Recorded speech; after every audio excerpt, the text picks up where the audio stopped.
So Sugali ప్రీతి case సంబంధించి YCP ఇప్పుడు direct గా ఓపెన్ గానే చెప్తున్నారు ఎమ్మెల్యే గారు ఇక్కడ మేము బాధితుల పక్షాన మేము బలంగా నిలబడ్డాము ఇప్పుడు వారి వెనక మేము ఉన్నాము వారికి న్యాయం జరిగే వరకు మేము పోరాటం చేస్తాము ఈ ప్రభుత్వంలో న్యాయం ఎందుకు జరగదో అని చెప్పేసి ఇప్పుడు వాళ్ళు రివర్స్ లో మళ్ళీ మీ మీదకి వస్తా ఉన్నారు ఇప్పుడు ఎలా మీరు దీన్ని డిఫెండ్ చేసుకుంటారు సార్ వారు మాట్లాడేది చాలా హాస్యాస్పదంగా అనిపిస్తుంది వాడి మెడకు చుట్టుకోవడం వీళ్ళకి మెడకు చుట్టుకోవడం ఏంటండి గత 5 సంవత్సరాలు ఎవరున్నారు అధికారం 2017లో ఇన్సిడెంట్ జరిగింది సరే ఆ రోజు పోలీస్ ఎంక్వైరీ చేశారు ఆ రోజు ఉన్నటువంటి పవన్ కళ్యాణ్ గారు సుగాలి ప్రీతి విషయంలో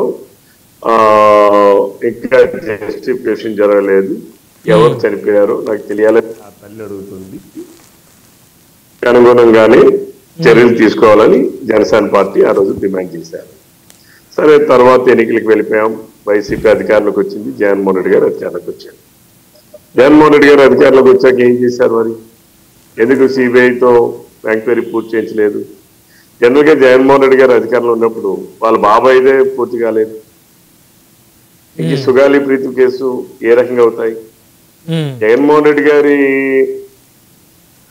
కానీ జగన్మోహన్ రెడ్డి గారు కానీ వీళ్ళు ఎందుకు వీళ్ళందరూ సిబిఐ అంటారంటే వాళ్ళకి తెలుసు మేము అందులో ఉంటే ఆ కేసులన్నీ కూడా ఏళ్ల తరబడి ఉంటాయి ప్రజలందరూ మర్చిపోయే స్థితికి వస్తామని చెప్పి ఆ ఎమ్మెల్యే గారికి కూడా తెలుసు అందుకని ఏంటంటే ఈ రోజు వాళ్ళు ఎందుకు మేము 5 ఎకరాలు భూమించాము ఇప్పుడు ఎమ్మెల్యే గారు చెప్తే వింటా ఉన్నాం ఎస్సీ ఎస్టీ అయ్యేటప్పుడు తప్పనిసరిగా దేరిజే చట్టం ఉంది ఎస్సీ అట్రాసిటీ యాక్ట్ ఉంది దాన్ని బట్టి ఎవరికి ఎలిజిబిలిటీస్ ఉంటాయి ఏమేమి చేయాలంటే చట్టంలో చాలా ప్రకారంగా ఉన్నాయి చట్టాన్ని అమలు చేశారు చట్టాన్ని కొంతవరకు అమలు చేశారు కానీ న్యాయం చేయలేదు కదా ఎందుకు 5 సంవత్సరాలు ఏం చేశారు జగన్మోహన్ రెడ్డి ఏం చేశాడు ఇప్పుడు మాట్లాడుతున్న ఎమ్మెల్యే గారు ఆ పార్టీ వాళ్ళందరూ ఏం చేశారు చట్టంలో ఉన్నటువంటి కొంత పార్ట్ అమలు చేశారు కానీ ఆమె అడుగుతుంది ఏంటి మాకు భూములు ఇస్తారా డబ్బులు ఇచ్చారా ఉద్యోగాలు ఇచ్చారని కాదు ఎవరు చంపారో తెలియాలి అనేది తల్లికి అది న్యాయమైనటువంటిది దానికి నేను కూడా మద్దతు ఇస్తాను అయితే ఈ రోజు మళ్ళీ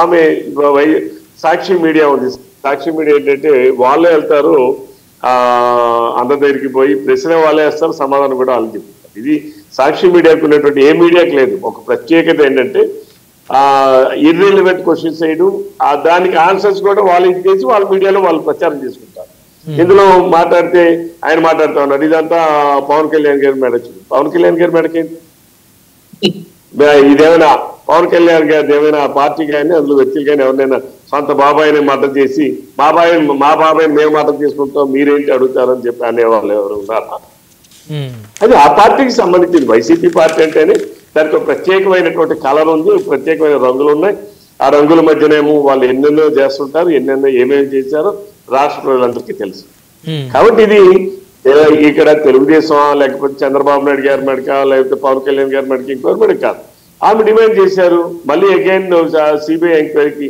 ఈరోజు క్యాబినెట్ లో నిర్ణయం తీసుకున్నారు కేంద్ర ప్రభుత్వానికి పంపిస్తున్నారు కంపల్సరీగా సిబిఐ ఎంక్వైరీ జరిపిస్తారు ఏదైతే ఆమె నాకు ఏమి ఇచ్చారనే ప్రశ్న కాదు నా బిడ్డని ఎవరైతే హత్య చేశారో వాళ్ళ వివరాలు తెలియాలి అనేది ఆమె తాలూకా అభిప్రాయం ఆ అభిప్రాయానికి మన్నించి ఈ రోజు ఉన్నటువంటి కూటమి ప్రభుత్వం నిర్ణయం తీసుకుంది కదా నిర్ణయం తీసుకుని క్యాబినెట్ నిర్ణయం డెసిషన్ తీసుకున్నారు సిబిఐకి రాస్తున్నారు ఇది గత 5 సంవత్సరాలు ఎందుకు జగన్మోహన్ రెడ్డి ఇలా అంటే వాళ్ళ ప్రభుత్వంలోనే కదా సార్ సిబిఐకి ఇచ్చింది మరి ఎందుకు ముందుకు పోలా ఇప్పుడు వెళ్ళిద్దా నమ్ముతుందా మీకు ఇప్పుడు మీ ప్రభుత్వం మా ప్రభుత్వం ఎట్టి పరిస్థితులు వెళ్తుంది ఇదేమో జగన్మోహన్ రెడ్డి ప్రభుత్వం కాదు కదా ఓకే జగన్మోహన్ రెడ్డి కాదు కదా సిబిఐ అంటే జగన్మోహన్ రెడ్డి గారికి తన ఇంటి చుట్టంలాగా ఫీల్ అవుతాడు వాళ్ళ బాబాయ్ మంత్రి చేసే కాలేదు అయిందా మీరు చెప్పండి సుగాలి ప్రీతి పక్కన పెట్టింటారు వాళ్ళ సొంత బాబాయ్ కేసేమైంది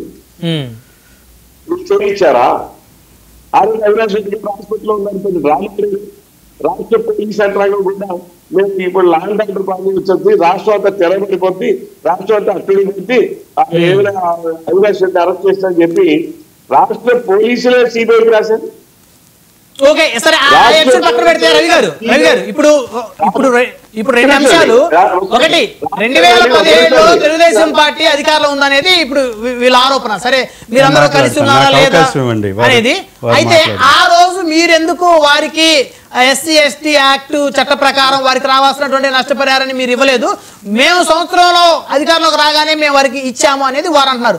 ఆ క్రెడిట్ ఎవరికి, మీరు ఎవరికి ఇస్తారు క్రెడిట్? ఇది క్రెడిట్ జగన్మోహన్ రెడ్డి గారికి ఏమీ ఉండదు. ఎందుకంటే చట్టం పరంగా చర్యలు తీసుకునేటప్పుడు దానికి చట్టంలోనే కొంత టైం ఉన్నాయి, అందులో టైం బాండింగ్స్ ఉన్నాయి. Okay okay. చట్టం ఎప్పుడు కూడాను వీళ్ళు మేము చెప్తున్నాం, అది 2017 ఎప్పుడు జరిగింది, 18 మేము వెనక్కి వెళ్ళిపోయాం మేము. ఇక్కడ మీరు అర్థం చేసుకోవాల్సింది ఏంటంటే చట్టంలో ఎప్పుడు ఎంత చేయాలి, ఏ టైంలో చేయాలి, ఎలా చేయాలి కొన్ని మార్గదర్శకాలు ఉన్నాయండి. ఆ చట్టంలోనే ఉన్నాయి, ఎస్సీ అట్రాసిటీ చట్టంలో. ఈ రోజు సంఘటన చేస్తే మరుసటి రోజు ఇచ్చిమని గట్టి అందులో లేదు. చట్టం కొంత టైం నిర్దేశిస్తుందండి.